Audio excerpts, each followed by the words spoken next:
दोस्तों नमस्कार, स्वागत है आप सभी का मेरे YouTube मंच पर। बहुत दिनों के बाद मुलाकात हो रही है और चर्चा फिर एक बार बिहार पर करेंगे।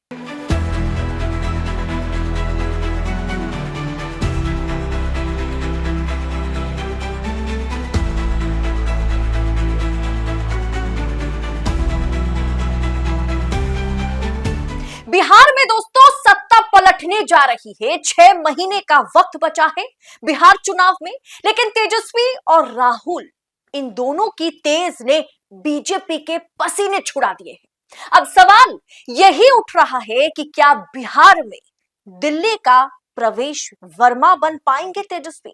क्या राहुल का साथ तेजस्वी को बिहार की सीएम की कुर्सी तक पहुंचाएगा? तेजस्वी को सीएम बनाने की कोशिश में अब राहुल गांधी मैदान में उतर गए हैं। राहुल गांधी ने यह फैसला लिया था कि नीतीश कुमार की अब महागठबंधन में वापसी नहीं होगी, इंडिया में वापसी नहीं होगी और उन्हें सीएम पद ऑफर ना किया जाए। इस बात को राहुल गांधी ने बकायदा लालू यादव को फोन पर तब समझाया जब लालू यादव ने नीतीश को गठबंधन में वापस आने के लिए खुला ऑफर दिया था। दिल्ली विधानसभा चुनाव के नतीजों ने बिहार की राजनीति को गरमा दिया है। एक तरफ दिल्ली जीतने के बाद बीजेपी का जोश एकदम हाई है, वहीं दूसरी तरफ राहुल और तेजस्वी यादव के लिए नई सियासी जंग है, पुरानी साथी और नई जंग। सवाल उठ रहा है कि दिल्ली में जो कमाल प्रवेश वर्मा ने कर दिखाया, वैसा ही कमाल क्या बिहार में तेजस्वी करेंगे? पॉलिटिकल एनालिस्ट मान रहे हैं कि बिहार में सत्ता पलटने जा रही है और सीएम तेजस्वी बनने जा रहे हैं। पिछले 12 सालों से दिल्ली की सत्ता पर काबिज अरविंद केजरीवाल ने विधानसभा चुनाव में करारी हार का उन्होंने सामना किया। देश के प्रधानमंत्री मोदी को चुनाव प्रचार के दौरान केजरीवाल ने यह चुनौती दी थी कि इस जन्म में वो मुझे यानी केजरीवाल को हरा नहीं सकते। लेकिन विधानसभा चुनाव में बीजेपी के ही युवा चेहरा प्रवेश वर्मा ने केजरीवाल को उनके गढ़ में ही चुनौती दे दी। अब राजनीतिक विश्लेषक मान रहे हैं कि बिहार में दिल्ली जैसी स्थिति है, नीतीश और बीजेपी को तेजस्वी बिहार में शिकस्त देंगे। बिहार में इस बात को लेकर के राजनीतिक चर्चा तेज हो गई है कि 2025 बिहार विधानसभा चुनाव में क्या 20 सालों के नीतीश कुमार के शासनकाल को युवा चेहरा तेजस्वी शिकस्त दे पाएंगे। इसकी तैयारी में फिलहाल तेजस्वी जुटे हुए हैं और साथ कोई और नहीं बल्कि राहुल गांधी दे रहे हैं। पॉलिटिकल एक्सपर्ट्स विशेषज्ञ ये मान रहे हैं कि राहुल गांधी इस बार बिहार में किंग मेकर साबित हो सकते हैं।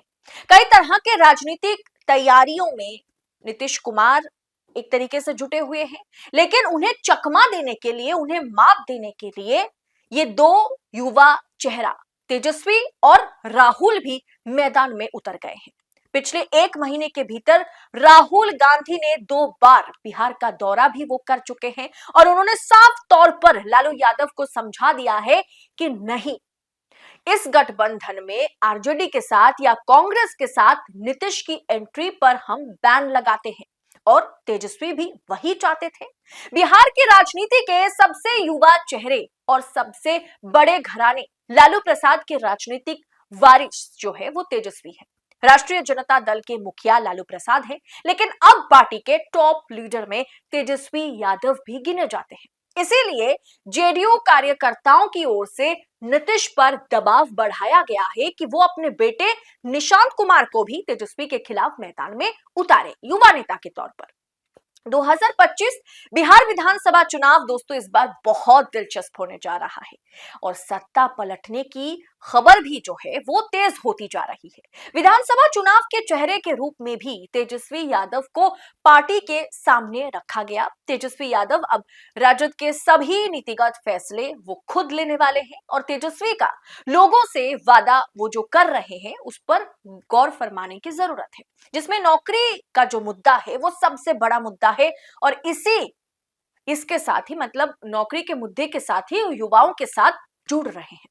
तेजस्वी यादव बिहार विधानसभा चुनाव की तैयारियों में अभी से जुट गए हैं।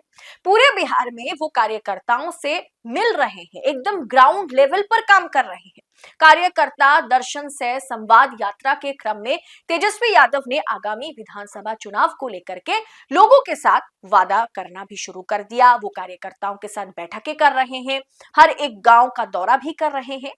तेजस्वी यादव जो है वो अब नीतीश कुमार के खिलाफ राजनीतिक आर पार की लड़ाई में खुद को सामने रख दिया है और जेडीयू ने भी साफ, माफ कीजिएगा, आरजेडी ने भी साफ कर दिया है कि हमारा जो सबसे बड़ा चेहरा है, जो नीतीश को शिकस्त देने वाले हैं, वो कोई और नहीं, वो लालू नहीं बल्कि लालू के बेटे तेजस्वी है।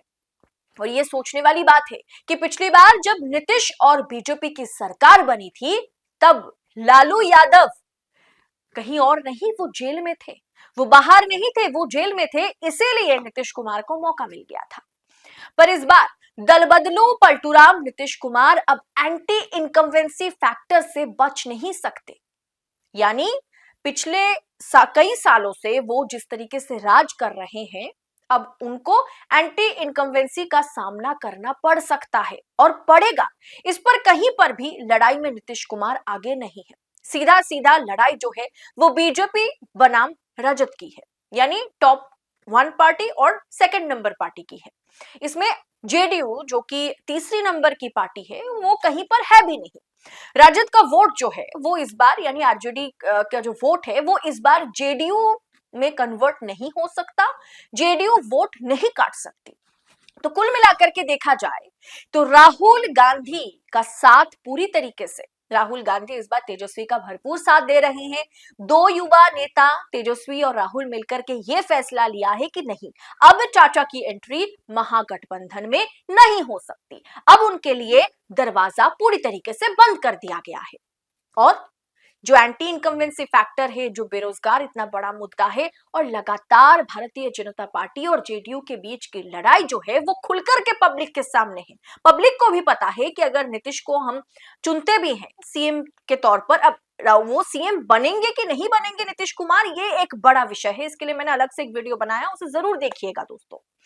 अब ऐसे में सवाल जो मैंने आपसे कहा कि आरजेडी और बीजेपी के बीच की लड़ाई है, आरजेडी का पूरी तरीके से समर्थन इस बार कांग्रेस करने वाली है और कहीं पर भी ना तो जेडीयू और नीतीश की कोई बात है। तो इस पूरे विषय को आप किस अंदाज में देख रहे हैं? कि आपको भी लगता है कि एक एंटी इनकम्बेंसी फैक्टर, सत्ता विरोधी लहर के आगे जेडीयू जो है, नीतीश कुमार जो है, क्योंकि उनके ऊपर प्रेशर बीजेपी की ओर से भी है और आरजेडी कांग्रेस की ओर से भी है, क्या सत्ता विरोधी लहर के आगे नीतीश कुमार टिक पाएंगे या वो अपनी पार्टी के साथ बह जाएंगे, एकदम धूमिल हो जाएंगे? ये तो वक्त आने पर ही पता चलेगा। लेकिन कयास यही लगाया जा रहा है कि इस बार जेडीयू का, नीतीश कुमार का पत्ता साफ होने जा रहा है और लड़ाई जो है वो सीधे तौर पर आरजेडी महागठबंधन बनाम बीजेपी की है। तो दोस्तों, इस पूरे विषय पर आपकी राय क्या है? बिहार की राजनीति पर आपकी टीका टिप्पणी कमेंट बॉक्स में हमारे साथ साझा जरूर कीजिएगा। और ऐसी तमाम खबरों को एनालिसिस के साथ पाने के लिए मेरे YouTube मंच पर आप बने रहिए, चैनल को सब्सक्राइब जरूर कीजिएगा। बहुत बहुत शुक्रिया आप सभी का। जय हिंद, जय भारत।